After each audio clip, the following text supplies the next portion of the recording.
Hello दोस्तों, स्वागत है आपका आपके अपने YouTube channel MPPSC exam centre में। आज हम आप लोगों के साथ में एक बड़े ही अच्छे ग्रुप के बारे में डिस्कशन करने वाले हैं। आज हम आप लोगों के साथ में डिस्कस करने वाले हैं एक इंटरनेशनल ग्रुप के बारे में जिसका नाम है G7। आप लोगों ने कहीं कहीं इसे G8 के नाम से भी देखा होगा।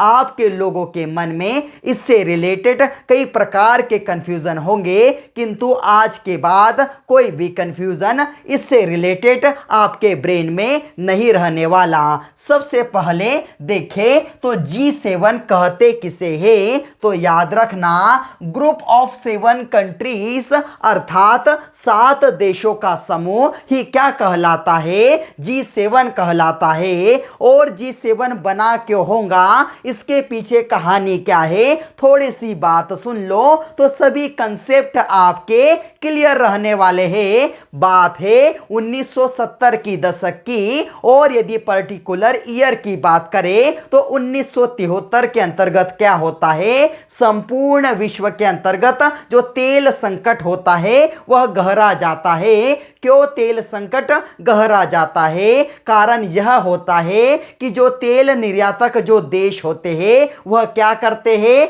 कभी भी अपनी मर्जी से तेल के भाव बढ़ा देते हैं। और यह हम देखें जो विकसित देश है इनके अंतर्गत जो उद्योग धंधे होते हैं तो उसके कारण क्या होता है, उन्हें आर्थिक मंदी का सामना करना पड़ता है। इसी मंदी को देखते हुए हम यहाँ तक भी कह सकते हैं विश्व आर्थिक मंदी का सामना करना पड़ता है। इसी मंदी को देखते हुए यह क्या होता है कि यह 7 देश क्या करते हैं, आपस में समझौता करते हैं, एक ग्रुप बनाने की बात करते हैं। वैसे तो देखा जाए तो इस ग्रुप की शुरुआत हमें 1973 से बनती हुई प्रतीत होती है। सबसे पहले 4 देश आकर मिलते हैं जिसके अंतर्गत हमें देखने के लिए मिलता है जर्मनी, फ्रांस, अमेरिका और ब्रिटेन। उसके पश्चात जापान इससे जुड़ता है, इटली जुड़ता है। और हम देखें तो इसका सिलसिला जो शुरू होता है, इसकी जो पहली बैठक होती है हमें देखने के लिए मिलती है 1975 के अंतर्गत होती है। यह एक ऐसा हमें G7 देखने के लिए मिलता है जिसका कोई भी मुख्यालय नहीं है, जिसके अंतर्गत हमें कोई भी प्रेसिडेंट नहीं देखने के लिए मिलते, ना ही डायरेक्टर जनरल देखने के लिए मिलता है, अर्थात इसके अंतर्गत कोई भी नहीं होता। और इसका हमें कोई भी पर्टिकुलर इसका सर्वे सर्वा व्यक्ति नहीं देखने के लिए मिलता। किंतु फिर भी यह संगठन G7 बड़ा महत्वपूर्ण हो जाता है। यदि हम देखें तो संपूर्ण विश्व की 40% अर्थव्यवस्था को यह ग्रुप अपने पास संभाल कर रखा हुआ है। तो हम पढ़ते हैं इस ग्रुप के बारे में। मुझे लगता है सभी बेसिक कंसेप्ट आपके ब्रेन में क्लियर हो गया होगा।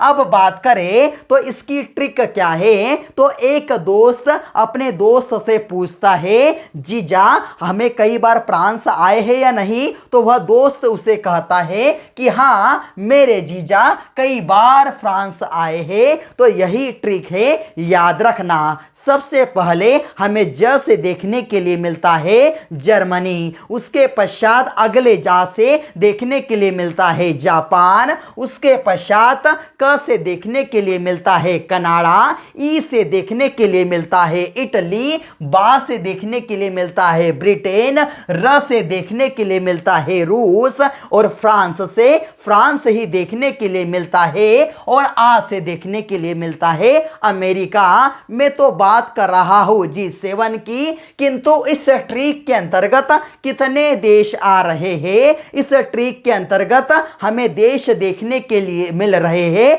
8। बात वह भी बताता हूं। और याद रखना यह बड़े ही विकसित देश होने के कारण यही से इनकी राजधानियां भी पूछ ली जाती है। आप लोगों तो पता होगा इन सभी देशों की राजधानी। जैसे बात करें जर्मनी की राजधानी बर्लिन है, जापान की राजधानी टोक्यो है, कनाडा की राजधानी ओटावा है, इटली की राजधानी रोम है, और फ्रांस की राजधानी हमें पेरिस देखने के लिए मिलती है, ब्रिटेन की राजधानी हमें लंदन देखने के लिए मिलती है, और अमेरिका की राजधानी वाशिंगटन DC देखने के लिए मिलती है। किंतु इन दो देशों की राजधानियां जो है, जापान की राजधानी टोक्यो है।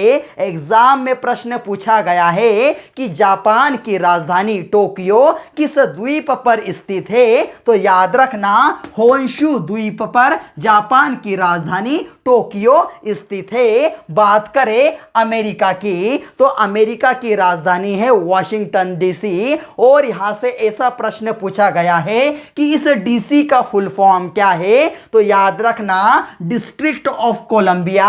हमें डीसी का फुल फॉर्म देखने के लिए मिलता है। और अमेरिका की जो राजधानी है वह किस रिवर के किनारे है, तो पोटोमेक रिवर के किनारे, पोटोमेक नदी के किनारे यह राजधानी हमें देखने के लिए मिलती है। और यदि हम देखें तो इसकी शुरुआत कब से होती है, इस संगठन का सबसे पहली मीटिंग कब आयोजित होती है, तो 1975 के अंतर्गत यह जब G6 होता है तो इसका सबसे पहले सम्मेलन कहां पर होता है, फ्रांस में आयोजित किया जाता है। और अगले ही साल 1976 के अंतर्गत एक पावरफुल देश आकर इससे मिल जाता है जिसका नाम है कनाडा, अर्थात तब क्या हो जाता है, G7 में कन्वर्ट हो जाता है। उसके पश्चात 1998 में एक देश आकर इससे मिलता है, तो हमें यह देखता हुआ नजर आता है यह ग्रुप जो G7 से G8 के अंतर्गत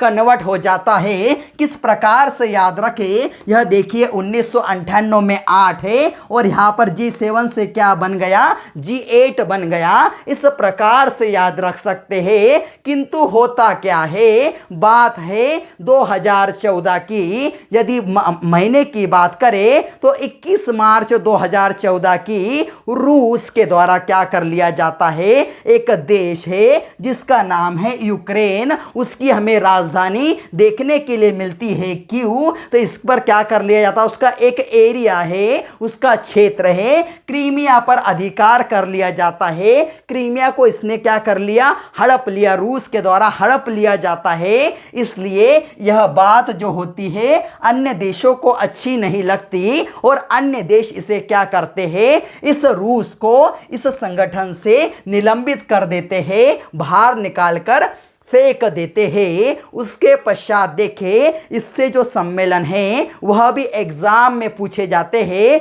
G7 का 44वां सम्मेलन कहां पर आयोजित किया गया था, तो याद रखना 44वां सम्मेलन 2018 के अंतर्गत कनाडा का एक शहर है क्यूबेक में आयोजित किया गया था। यदि बात करें कि 45वां सम्मेलन कहां पर आयोजित किया गया है 2019 में G7 का, तो फ्रांस का एक शहर है, बड़ा ही सुंदर शहर है, बियारिट्स के अंतर्गत यह सम्मेलन आयोजित किया गया था। और आप जानते हैं यहाँ के जो राष्ट्रपति है इमैनुअल मैक्रोन के द्वारा हमारे भारत के प्रधानमंत्री को भी इस G7 के अंतर्गत आमंत्रित किया गया था, क्योंकि आप जानते हैं हाल ही के दिनों के अंतर्गत भारत और फ्रांस के जो संबंध है मजबूत हुए हैं। हमने फ्रांस से राफेल विमान लिए हैं, वह भी कम कीमत पर। इसलिए यदि हम देखें तो एक सम्मान के लिए उन्होंने हमें इस हमारे देश के प्रधानमंत्री को यहाँ पर बुलाया था।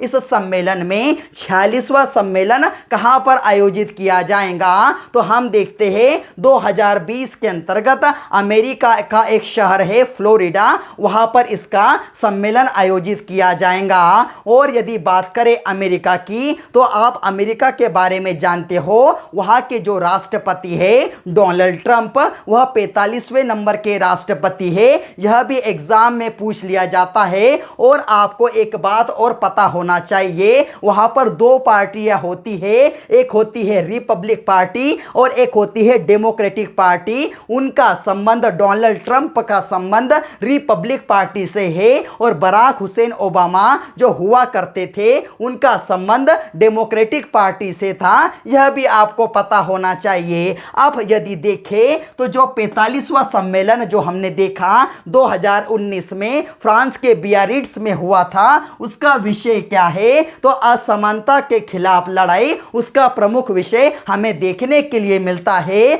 और इसके अंतर्गत कौन कौन सम्मिलित होता है, तो G7 के राष्ट्रीय अध्यक्ष इसके अंतर्गत सम्मिलित होते हैं, यूरोपीय कमीशन जो होता है उसके अध्यक्ष सम्मिलित होते हैं, और यूरोपीय काउंसिल के अध्यक्ष भी इस G7 के अंतर्गत क्या होते हैं, सम्मिलित होते हैं। और इसके पश्चात में आप लोगों को बिना किसी ट्रिक के भी इन सभी नामों को याद करा देता हूं। मैंने बात करी, इसके अंतर्गत हमें पावरफुल देश देखने के लिए मिल रहे हैं, अमेरिका और हम देखें कनाडा हमें देखने के लिए मिलता है।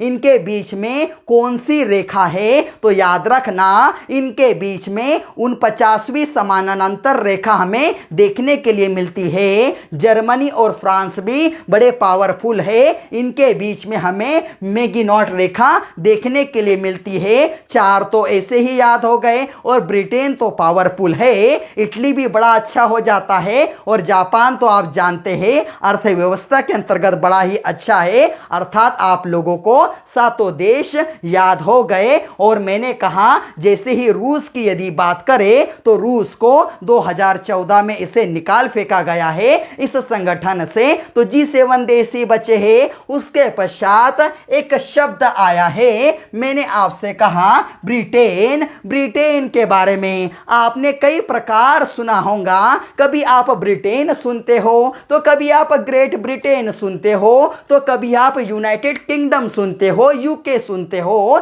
यह है क्या मांजरा, तो याद रखना यदि बात हो ब्रिटेन की, तो ब्रिटेन के अंतर्गत इंग्लैंड आता है और साथ में साथ वेल्स आता है। इंग्लैंड की राजधानी तो आपको पता है लंदन होती है, और इस वेल्स की राजधानी कार्डिफ होती है। यदि बात करें ग्रेट ब्रिटेन की, तो इसके अंतर्गत और इसका दायरा बढ़ जाता है, इंग्लैंड भी आता है, वेल्स भी आता है, साथ ही साथ स्कॉटलैंड भी आता है। स्कॉटलैंड की राजधानी हमें देखने के लिए मिलती है एडिनबर्ग, या कहीं कहीं एडिनबरा भी देखने के लिए मिलती है। यूनाइटेड किंगडम के अंतर्गत इंग्लैंड, वेल्स, स्कॉटलैंड प्लस उत्तरी आयरलैंड आ जाता है। इस उत्तरी आयरलैंड की राजधानी हमें बेलफास्ट देखने के लिए मिलती है। आयरलैंड भी 2 प्रकार का है, एक रिपब्लिक ऑफ आयरलैंड होता है जिसकी राजधानी हमें डबलिन देखने के लिए मिलती है। तो आप एक इसका स्क्रीनशॉट ले सकते हैं। और यदि आप लोगों को हमारा यह वीडियो अच्छा लगा हो तो इस वीडियो को ज़्यादा से ज़्यादा लाइक कीजिए। आप लोग हमारे चैनल को भी सब्सक्राइब कर सकते हैं, जिससे आप लोगों को अच्छा कंटेंट मिल सके। जय हिंद।